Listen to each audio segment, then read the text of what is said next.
நில்லுங்கள். இந்த வீடியோவை ஸ்கிப் செய்வதற்கு முன்னால் வெறும் 30 வினாடிகள் மட்டும் நான் சொல்வதை கேளுங்கள். யாருக்காவது நீங்கள் உதவி செய்து ஆனால் அதற்கு பதிலாக உங்களுக்கு மரியாதை கிடைக்காமல் போனது உண்டா? உங்களின் நல்ல குணத்தை மக்கள் உங்களின் பலவீனமாக நினைத்தது உண்டா? மக்கள் உங்கள் பேச்சை தீவிரமாக எடுத்துக்கொள்வதில்லை என்று எப்போதாவது உணர்ந்திருக்கிறீர்களா? மேலும் சிலர் அறைக்குள் நுழைந்தவுடனேயே அங்கிருக்கும் சூழ்நிலையே மாறிவிடுகிறதே. அது ஏன் என்று எப்போதாவது யோசித்தது உண்டா?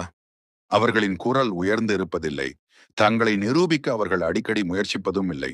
ஆனாலும் மக்கள் அவர்களின் பேச்சை உன்னிப்பாக கவனிக்கிறார்கள். அவர்களுக்கு முன்னால் பொய் சொல்ல பயப்படுகிறார்கள். அவர்களை இழப்பதற்கும் பயப்படுகிறார்கள். மக்களோ உங்களை புறக்கணிப்பதை நிறுத்த வேண்டும்.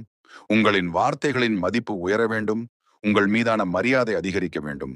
உங்கள் வாழ்க்கையில் பணம், வெற்றி மற்றும் செல்வாக்கு தானாகவே உங்களை தேடி வர வேண்டும் என்று நீங்கள் விரும்பினால் இந்த வீடியோவை இறுதி வரை கண்டிப்பாக பாருங்கள்.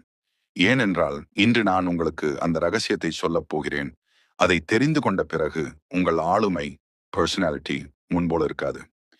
ஆச்சாரிய சாணக்கியர் கம்பீரமான குரலில் கூறினார், சந்திரகுப்தா, சிலரை பார்த்த உடனே மக்கள் ஏன் தங்கள் குணத்தை மாற்றிக்கொள்கிறார்கள் என்று உனக்கு தெரியுமா? சந்திரகுப்தர் கேட்டார். குருதேவரே, அவர்களின் உடல் வலிமையின் காரணமா? சாணக்கியர் புன்னகைத்துவிட்டு, இல்லை சந்திரகுப்தா, உலகம் உடலின் பலத்திற்கு பயப்படுவதில்லை, மூளையின் பலத்திற்குத்தான் பயப்படுகிறது என்றார். பிறகு அவர் கூறினார், எந்த ஒரு மனிதன் தன் மனதை வென்றுவிட்டானோ அவன் இந்த உலகத்தையே வென்றுவிட்டான். ஆனால் பிரச்சனை என்னவென்றால், பெரும்பாலான மக்கள் தங்கள் வாழ்நாள் முழுவதையும் வெளி உலக போராட்டங்களிலேயே கழித்து விடுகிறார்கள். தன் மனதோடு நடத்தும் போராட்டத்தில் தோற்றுவிடுகிறார்கள். இதன் காரணமாகவே அவர்கள் ஏழையாகவும் தோல்வியுற்றவர்களாகவும் மரியாதையற்றவர்களாகவும் வாழ்கிறார்கள். 1. முதல் மனநல ஆயுதம். மௌனம். சாணக்கியர் கூறினார், எந்நேரமும் பேசிக்கொண்டே இருக்கும் ஒருவன் தன் மதிப்பை தானே குறைத்துக் கொள்கிறான். தங்கம் ஏன் குறைவாக கிடைக்கிறது, மண் ஏன் எல்லா இடங்களிலும் கிடைக்கிறது என்று யோசித்துப்பார். ஏனென்றால் எது அரிதாக கிடைக்கிறதோ அதற்குத்தான் மதிப்பு அதிகம். நினைவிருக்கட்டும், மௌனம் என்பது பலவீனம் அல்ல, அது ஒரு சக்தி. பல நேரங்களில் ஒரு அமைதியான மனிதன் 1000 வார்த்தைகளை விட அதிக தாக்கத்தை ஏற்படுத்தி விடுகிறான். 2. மனநல ஆயுதம். அச்சமற்ற பார்வை. எந்த ஒரு மனிதனின் பார்வை எப்போதும் கீழ்நோக்கியே இருக்கிறதோ அவனுடைய வார்த்தைகளின் மதிப்பும் குறைந்து விடுகிறது. ஆனால் கண்களில் தன்னம்பிக்கையோடு பேசும் ஒருவரை மக்கள் தனித்துவமான பார்வையில் பார்க்கிறார்கள். உங்களின் கண்கள் உங்கள் மனதின் கண்ணாடி போன்றது. மனம் வலிமையாக இருந்தால் பார்வையில் தானாகவே ஒரு கம்பீரம் வந்துவிடும். 3. மனநல ஆயுதம், உணர்ச்சிகளை கட்டுப்படுத்துதல். இன்று உலகில் பெரும்பாலான மக்கள் தங்களின் சூழ்நிலைகளால் தோற்பதில்லை, மாறாக தங்களின் உணர்ச்சிகளால் தான் தோற்கிறார்கள். ஒரு நிமிட ஆத்திரம், ஒரு தவறான முடிவு பல வருட உழைப்பை நொடியில் அழித்துவிடும். தன் கோபத்தை வென்றவன் இந்த உலகத்தில் பாதியை வென்றவனுக்கு சமம். 4. மனநல ஆயுதம், எல்லா போரிலும் ஈடுபடாதே. வழிபோக்கர்களை பார்த்து நாய் குறைக்கும், ஆனால் சிங்கம் குறைப்பதில்லை. ஏனென்றால் சிங்கம் தன் பலத்தை நிரூபிக்க வேண்டிய அவசியமில்லை. நினைவிருக்கட்டும், எல்லா விவாதங்களுக்கும் பதிலளிக்க வேண்டிய அவசியமில்லை. பல நேரங்களில் அமைதியாக இருப்பதே மிகச்சிறந்த பதிலாக அமைந்துவிடும். 5. மனநல ஆயுதம், உங்களை அரிதானவராக மாற்றிக்கொள்ளுங்கள். எல்லா நேரங்களிலும் பிறருக்கு கிடைப்பவராக இருப்பவனின் மதிப்பை மக்கள் மெல்ல மெல்ல மறந்து விடுகிறார்கள். இன்றைய உலகில் மிக விலை உயர்ந்த பொருள் தங்கம் அல்ல, மக்களின் கவனம்தான். எனவே உங்கள் பொன்னான நேரத்தை எல்லாருக்கும் கொடுத்து வீணாக்காதீர்கள். 6. மனநல ஆயுதம், இலக்குகளை ரகசியமாக வையுங்கள்.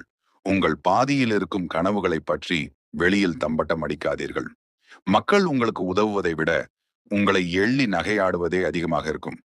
உங்கள் வெற்றி குரலை மக்கள் எப்போது கேட்க வேண்டும் தெரியுமா? உங்கள் வெற்றி தானாக பேசத் தொடங்கும் போதுதான். 7. மனநல ஆயுதம், இல்லை என்று சொல்ல பழகுங்கள். எல்லோரையும் எப்போதும் மகிழ்ச்சியாக வைத்திருக்க நினைப்பவன் இறுதியில் தனியாக நின்று துக்கப்படுகிறான். நினைவில் கொள்ளுங்கள், இல்லை என்று சொல்வது அவமரியாதை அல்ல, அது உங்களின் சுயமரியாதையை பாதுகாக்கும் ஒரு அரண். 8. மனநல ஆயுதம், தனித்து நடக்கும் துணிச்சல். வெற்றிக்கான பாதை பெரும்பாலும் கூட்டத்திலிருந்து விலகித்தான் இருக்கும். உங்கள் கனவுகளை நோக்கி நீங்கள் ஓடும்போது பலர் உங்களை கைவிட்டு செல்லலாம்.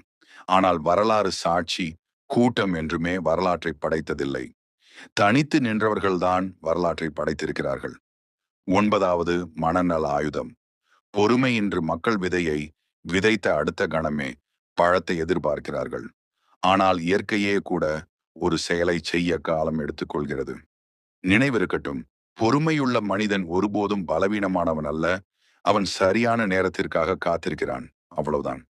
10வது 10வது மனநல ஆயுதம்.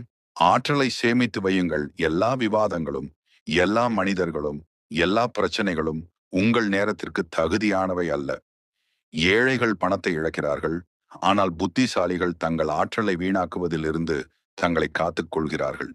11 11வது மற்றும் மிக ஆபத்தான மனநல ஆயுதம். உங்கள் மதிப்பை நீங்களே தீர்மானியுங்கள்.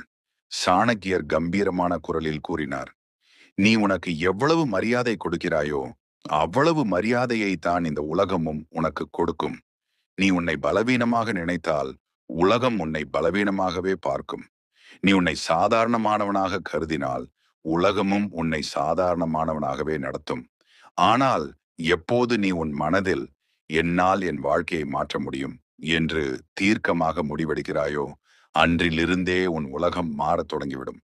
மிகப்பெரிய உண்மை என்னவென்றால், பணம் தங்களை நம்புபவர்களிடமே செல்கிறது. வெற்றி தோல்வியை ஒப்புக்கொள்ள மறுப்பவர்களிடமே சேர்கிறது. மரியாதை முதலில் தங்களை மதிக்க கற்றுக்கொண்டவர்களுக்கே கிடைக்கிறது. நினைவிருக்கட்டும், வறுமை என்பது வெறும் பாக்கெட்டில் மட்டுமல்ல, அது எண்ணங்களிலும் இருக்கிறது.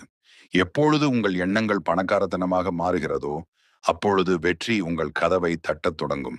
எனவே நண்பர்களே, இன்றைய சாணக்கிய நீதியிலிருந்து நீங்கள் ஒரே ஒரு விஷயத்தை கற்றுக்கொண்டு அதை உங்கள் வாழ்க்கையில் பின்பற்றினாலும் வரவிருக்கும் ஆண்டுகளில் உங்களின் சிந்தனை, ஆளுமை, வருமானம் மற்றும் மரியாதை அனைத்தும் மாறிவிடும்.